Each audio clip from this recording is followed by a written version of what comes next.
Imran Pratapgarhi, Rajya Sabha Member of Parliament of the Congress, is joining us live. He's also chair of the All India Minority Cell of the Congress Party. Imran Pratapgarhi, welcome to NewsX. Thank you so much for being with us today.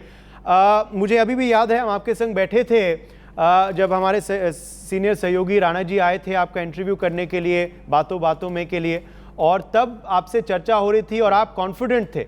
हम कह रहे थे BJP भी confident है, मगर आप में भी कॉन्फिडेंस था कि खास करके यूपी में प्रदर्शन अच्छा होगा गठबंधन का और ओवरऑल फिगर इतना एक तरफा नहीं होगा। हालांकि अभी भी जो रुझान है कांग्रेस पार्टी और इंडिया अलायंस को जीत नहीं मिल रही है, मगर ये जो आंकड़े सामने आ रहे हैं, आपकी क्या पहली टिप्पणी रहेगी इमरान जी?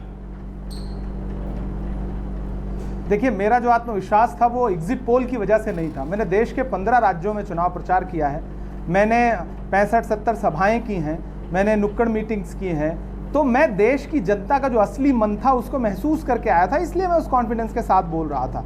दरअसल ये जो मैंडेट है, राहुल गांधी जी पहले दिन से कह रहे थे कि भारतीय जनता पार्टी बहुमत से कोसों दूर रहेगी, और आज आप देख लीजिए कि नंबर कुछ भी हो, लेकिन भारतीय जनता पार्टी जो 370 और 400 का आंकड़ा पार करने का बड़ा बड़ा दावा कर रही थी, प्रधानमंत्री जी बड़े बड़े दावे कर रहे थे, वो सारे दावे जुमला साबित हुए हैं और भारतीय जनता पार्टी 250 का भी आंकड़ा नहीं पहुंच पा रही है। तो ये हमारी बहुत बड़ी जीत है, ये राहुल गांधी की भारत जोड़ो यात्रा की जीत है, ये संविधान बचाने की जो हमारी जिद थी उसकी जीत है, ये हमारी इंडिया गठबंधन की जीत है। उत्तर प्रदेश जहां सबसे मजबूत मानती थी भारतीय जनता पार्टी अपने को, वहां आप देखिए कि भाजपा के पैर के नीचे से जमीन सरक गई है। हरियाणा हो, राजस्थान हो, महाराष्ट्र हो, तमिलनाडु हो, केरल हो, इन तमाम राज्यों में, बंगाल जहां भारतीय, मगर इमरान प्रतापगढ़ी आप कह रहे हैं कि जीत है, तो हाँ इश्यूज की जीत हो सकती है, मगर आपकी जीत नहीं हुई है। बीजेपी की जीत हुई है, एनडीए की जीत हुई है, बहुमत के पार तो वो है।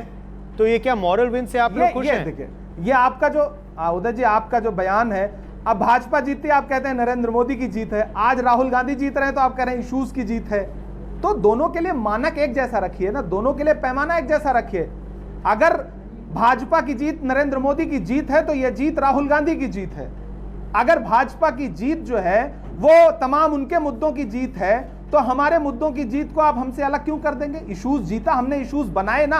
भाजपा तो मंदिर, मस्जिद, मंगलसूत्र, मुजरा और पता नहीं क्या क्या कर रही थी, भैंस क्या क्या कर रही थी। हमने ये कहा कि हम बेरोजगारी, महंगाई, अग्निवीर योजना, जातिगत जनगणना, महिलाओं को महालक्ष्मी योजना, हम इन मुद्दों पर चुनाव लड़ेंगे, हम इन मुद्दों पर डटे रहे, हम संविधान को बचाने की बात करते रहे और हमारे मुद्दे जीते।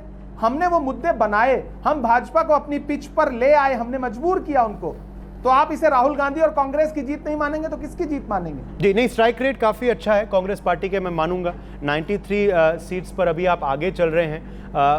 500 सीटों पे तो आप नहीं लड़े थे इस बार, ये भी कहना होगा दर्शकों को कि तो स्ट्राइक रेट आपकी नो डाउट काफ़ी अच्छी रही है। मगर क्या आपको लगता है कहीं ना कहीं अगर मुकाबला जो है काफ़ी सीटों में बीजेपी के फेवर में गया है, तो वो प्रधानमंत्री नरेंद्र मोदी की वजह से गया है? क्या आपको लगता है एक जो ड्रॉबैक था, एक कैटेगरी में जहां पीछे रह गए थे, वो ये था कि कोई चेहरा नहीं था इंडिया गठबंधन का? क्योंकि काफ़ी लोग ये कह रहे थे कि ये चुनाव जो है वो मोदी बनाम क्वेश्चन मार्क है। ये विशुद्ध रूप से उदय जी नरेंद्र मोदी जी की हार है। आप जबरन नरेंद्र मोदी जी को क्रेडिट मत दीजिए। जिन सीटों पे भाजपा जीत रही है उनके स्थानीय प्रत्याशियों और जातिगत समीकरणों की जीत है, वरना नरेंद्र मोदी जी के 10 साल से जनता इतनी नाराज है, इतनी नाराज है कि उसने नरेंद्र मोदी जी के भाषण में न कोई उत्साह दिखाया, न पार्टिसिपेट करने में उसके कोई जोश था। प्रधानमंत्री जी रोज मुद्दे बदल रहे थे, रोज मर्यादा से नीचे जाके बात कर रहे थे और जनता ने ऐसा लग रहा था जैसे कान बंद कर लिया हो। वहीं इंडिया अलायंस की रैलियों में जज्बा यह था कि बैरिकेड टूट जाते थे, अव्यवस्था हो जाती थी, माइक बंद हो जाता था और जनता सिर्फ अपने नेताओं की एक झलक पाके लौट जाती थी। मैं 60-70 से ज्यादा रैलियां करके देश में आया हूं, बिना संसाधन लगाए हजारों हजार लोग अपने आप आ रहे थे, तो लग रहा था कि जनता चुनाव लड़ रही है भाजपा के खिलाफ। यह शुद्ध रूप से नरेंद्र मोदी जी के जो वो एक झूठा नैरेटिव बनाया गया था, उस नैरेटिव की हार है और इस देश के तमाम एग्जिट पोल जो फर्जी गढ़े गए थे उनकी हार है। ये आपका गृह क्षेत्र प्रतापगढ़ है, तो मैं एक सवाल उत्तर प्रदेश पे भी पूछूंगा आपसे। प्रतापगढ़ में विपक्ष का जो प्रत्याशी है वो आगे चल रहा है, कौशाम्बी में भी विपक्ष का प्रत्याशी जो है वो आगे चल रहा है। इसकी वजह आपको क्या लग रही है कि ये जो इलाका है जो आपके गृह क्षेत्र से सटा हुआ है और आपके पड़ोस में रायबरेली और अमेठी भी है, मेरे जिले का हमारे पड़ोस में अमेठी भी है, हमारे विधानसभा क्षेत्र से अमेठी का क्षेत्र मतलब टच है। तो मतलब कितनी बड़ी बात है कि देखिए स्मृति ईरानी जी पंडित किशोरीलाल शर्मा जी से हार रही हैं। क्योंकि बीजेपी ने कहा था कहीं ना कहीं राहुल गांधी भाग गए थे, मैदान छोड़ के चले गए थे, तो वो आश्वस्त थे उनकी जीत को लेकर। उनको क्या कहेंगे आज, क्योंकि कहीं ना कहीं हम देख रहे हैं स्मृति ईरानी जो है वो पीछे चल रही हैं। और एक और बड़ी बात है कि कांग्रेस पार्टी जिसकी मशीनरी बहुत वीक हो गई थी, वह भी 6-7 सीटों पे आगे चल रही है। काफी बड़ी बात है।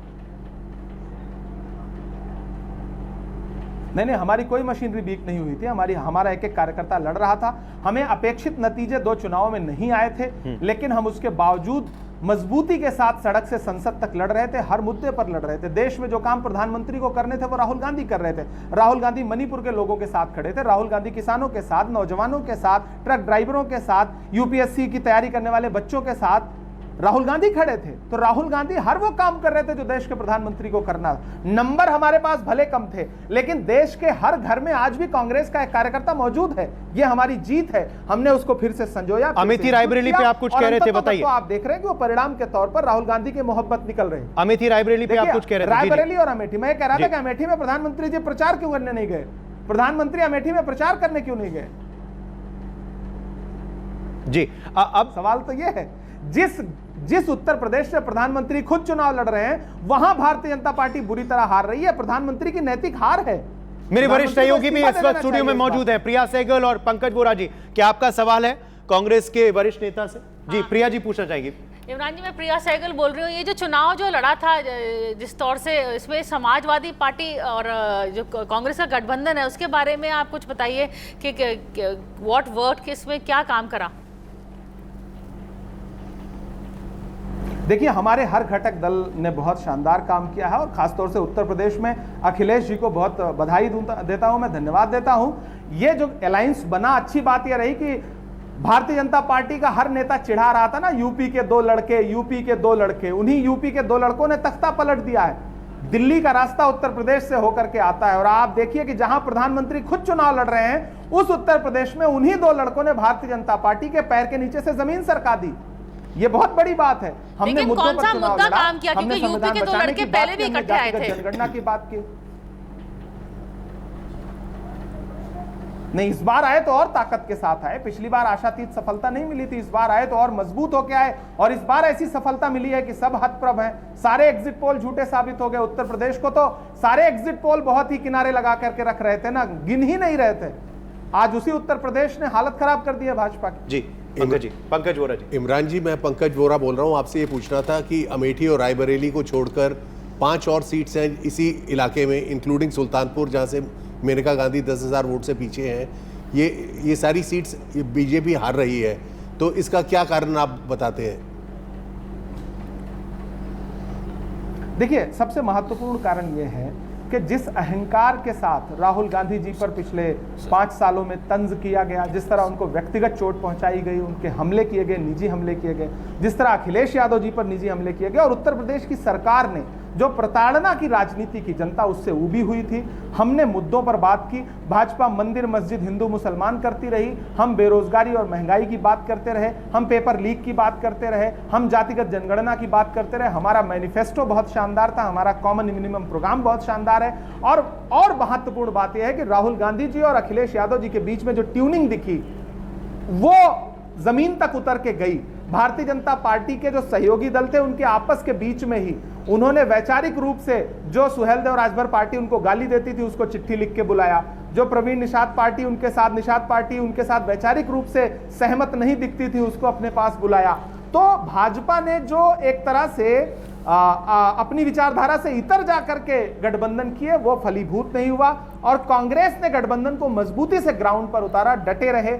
हमारी इस बात की जीत है। और राहुल गांधी जी का रायबरेली से चुनाव लड़ना बहुत बड़ा टर्निंग पॉइंट है। अखिलेश जी का कन्नौज से चुनाव लड़ना बहुत बड़ा टर्निंग पॉइंट। चलिए, आखिरी सवाल आपसे मैं पूछूंगा, मगर कमजोर कड़ी के बारे में भी बात कर लेते हैं। कमजोर कड़ी कांग्रेस पार्टी के लिए गुजरात, मध्य प्रदेश और बिहार साबित हुई है। बिहार में कहीं ना कहीं हम देख रहे हैं एनडीए गठबंधन को बड़ी बढ़त मिल रही है। क्या आप मानते हैं बिहार ने आपको लेट डाउन किया है? कहीं ना कहीं वहाँ चीज़ें ठीक क्यों नहीं हो पाई। और गुजरात और मध्य प्रदेश की बारे में बात करें तो वहाँ तो क्लीन स्वीप दिख रहा है दोबारा बीजेपी के लिए। इस बार तो नकुल नाथ भी चुनाव हार रहे हैं, ऐसे रुझान से सामने। देखिए, गुजरात में हम बिहार में हमने बहुत मजबूती के साथ चुनाव प्रचार किया था और मुझे पूरा विश्वास है कि शाम होते होते जब रुझान नतीजों में बदलेंगे तो हम आशातीत सफलता भी अर्जित करेंगे। बाकी हम उस पर समीक्षा करेंगे। तेजस्वी जी ने बहुत मेहनत की, कांग्रेस ने वहाँ बहुत मेहनत की। मध्य प्रदेश और गुजरात को लेकर के हम आने वाले दिनों में और बेहतर तैयारी के साथ चुनाव में जाएंगे और आप देखेंगे कि गुजरात में विधानसभा में कांग्रेस पार्टी बहुत शानदार प्रदर्शन करेगी। चलिए, बहुत बहुत शुक्रिया इमरान प्रतापगढ़ी हमारे संग जुड़ने के लिए। For more such videos, subscribe to the NewsX YouTube channel, hit the bell icon.